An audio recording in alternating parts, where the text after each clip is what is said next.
ഇപ്പോൾ വരുന്ന വളരെ പ്രധാനപ്പെട്ട വാർത്ത, മന്ത്രിസഭാ ഉപസമിതി രൂപീകരിക്കാൻ തീരുമാനമായിട്ടുണ്ട്. അത് മന്ത്രിസഭാ യോഗത്തിൽ ഇപ്പോൾ കൈക്കൊണ്ടുകൊണ്ടിരിക്കുന്ന തീരുമാനത്തിന്റെ വിവരങ്ങളാണ് നമ്മൾ പുറത്തുവിടുന്നത്. മന്ത്രിസഭാ ഉപസമിതി PM ശ്രീ പദ്ധതി പഠിക്കുന്നതിന് വേണ്ടി രൂപീകരിക്കും എന്നുള്ളതാണ്. പദ്ധതിയുമായി ബന്ധപ്പെട്ട് നിയമപരമായ കാര്യങ്ങൾ ഉപസമിതി ചർച്ച ചെയ്ത് തീരുമാനിക്കും എന്നതുൾപ്പെടെയുള്ള കാര്യങ്ങൾ പുറത്തേക്ക് വരികയാണ്. ശ്രീജിത്താണ് ഈ വാർത്ത പുറത്തു കൊണ്ടുവരുന്നത്. ശ്രീജിത്തുണ്ട് വിശദാംശങ്ങളുമായി. ശ്രീജിത്ത്, ഇപ്പോൾ നേരത്തെ തന്നെ നമ്മൾ പറഞ്ഞ കാര്യങ്ങൾ അത് മന്ത്രിസഭായോഗം ചർച്ച ചെയ്യുകയാണ്. മന്ത്രിസഭാ ഉപസമിതി രൂപീകരിക്കുമെന്ന തീരുമാനമാകുന്നു. ഒപ്പം എന്തെല്ലാം കാര്യങ്ങൾ പഠിക്കും, അതിന്റെയൊക്കെ വിശദാംശങ്ങൾ ലഭിക്കുന്നുണ്ടോ?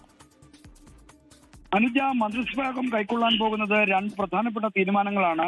ഒന്ന്, PMC പദ്ധതിയുമായി ബന്ധപ്പെട്ട ധാരണാപത്രം മരവിപ്പിക്കുന്നു എന്ന് കാണിച്ച്, അല്ലെങ്കിൽ പദ്ധതി നടപ്പിലാക്കുന്നതിൽ വൈഷമ്യമുണ്ട് എന്ന് അറിയിച്ചുകൊണ്ട് കേന്ദ്ര സർക്കാരിന് കത്തെഴുതുന്നു. ഈ കത്ത് അയക്കാനുള്ള തീരുമാനം മന്ത്രിസഭ ഔദ്യോഗികമായി കൈക്കൊള്ളും.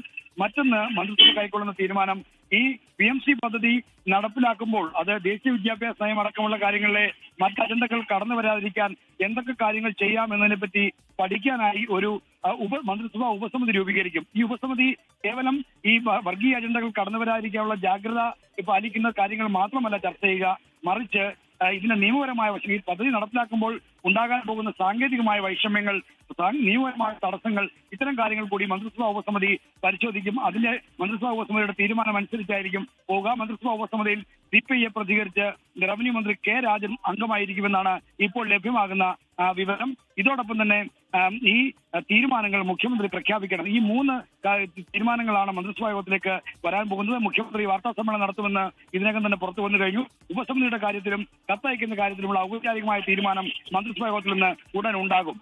ശ്രീജിത്ത്, ഈ മന്ത്രിസഭാ ഉപസമിതിയിൽ എത്ര അംഗങ്ങൾ ഉണ്ടാകും? അതിന്റെ കൂടുതൽ വിവരങ്ങൾ ഇപ്പോൾ മന്ത്രി K. രാജൻ അംഗമാകും എന്ന് ശ്രീജിത്ത് പറയുന്നുണ്ട്. കൂടാതെ മറ്റംഗങ്ങൾ ആരൊക്കെ, എത്ര അംഗങ്ങൾ, അതിന്റെയൊക്കെ വിവരങ്ങളുണ്ടോ? CPIM നിന്ന് ഒരു പ്രതിനിധിയും CPI നിന്ന് ഒരു പ്രതിനിധിയും മറ്റ് പ്രധാനപ്പെട്ട ഘടകകക്ഷികൾക്ക് പ്രാതിനിധ്യമുള്ളതായിരിക്കും മന്ത്രിസഭാ ഉപസമിതി. സാധാരണ മന്ത്രിസഭാ ഉപസമിതി രൂപീകരിക്കുമ്പോൾ ഇത്തരത്തിൽ പ്രാതിനിധ്യം എല്ലാ പ്രധാനപ്പെട്ട പാർട്ടികളുടെയും പ്രാതിനിധ്യം ഉറപ്പുവരുത്താറുണ്ട്. CPIM നിന്ന് ഒരുപക്ഷെ നിയമമന്ത്രി P. രാജീവ് അടക്കമുള്ളവർ അംഗങ്ങളാവാൻ സാധ്യതയുണ്ട്. ഒരുപക്ഷെ CPIM നിന്ന് രണ്ടുപേർ ഉണ്ടാകാനുള്ള സാധ്യതയെ നമുക്ക് തള്ളിക്കളയാൻ കഴിയില്ല. പൊതുവിദ്യാഭ്യാസ മന്ത്രി കൂടി ഇതിന്റെ ഭാഗമാകാൻ സാധ്യതയുണ്ട്.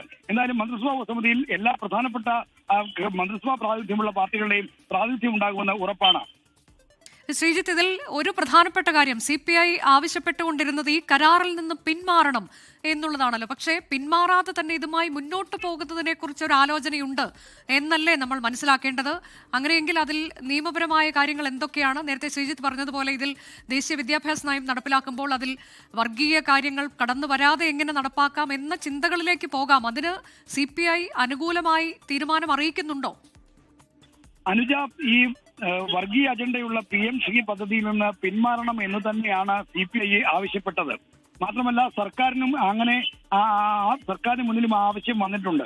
എന്നാൽ ആ ആവശ്യം നടപ്പിലാക്കുന്നതിന് പ്രായോഗികമായ വൈഷമ്യങ്ങൾ ഉണ്ട് എന്നാണ് ഇപ്പോൾ ചൂണ്ടിക്കാണിക്കപ്പെടുന്നത്. കാരണം ഒപ്പുവെച്ച ധാരണാപത്രം അനുസരിച്ച് പദ്ധതിയിൽ നിന്ന് പിന്മാറാൻ കേന്ദ്ര സർക്കാരിനാണ് അക്കാര്യത്തിൽ അവകാശമുള്ളത്. കേരളത്തിന് സംസ്ഥാനം എന്ന നിലയിൽ അതിനകത്ത് വളരെ പരിമിതമായ അധികാരങ്ങളേ ഉള്ളൂ.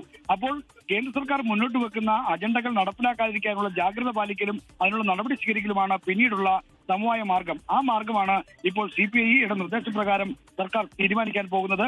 അതിനുവേണ്ടിയാണ് മന്ത്രിസഭാ ഉപസമിതി ഇപ്പോൾ രൂപീകരിക്കുന്നത്. അതാണ് തൽക്കാലത്തേക്ക് ഇത് മരവിപ്പിച്ച് നിർത്തുക എന്നതാണ് പ്രായോഗികം. ഇത് റദ്ദാക്കുക എന്നത് അത് അസംഭവ്യമാണ് എന്ന് തന്നെയാണ്. അപ്പോൾ അങ്ങനെ ഒരു പ്രശ്നം മുന്നിൽ നിൽക്കുമ്പോൾ ഒരു ഉപസമിതിയെ രൂപീകരിക്കുന്നു.